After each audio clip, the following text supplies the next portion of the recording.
না।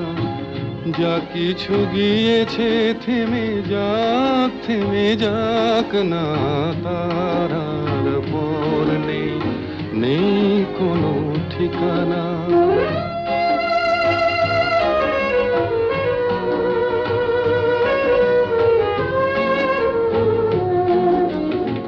যা কিছু পেয়েছি কাছে তাই সঞ্চয়, যা কিছু পেলাম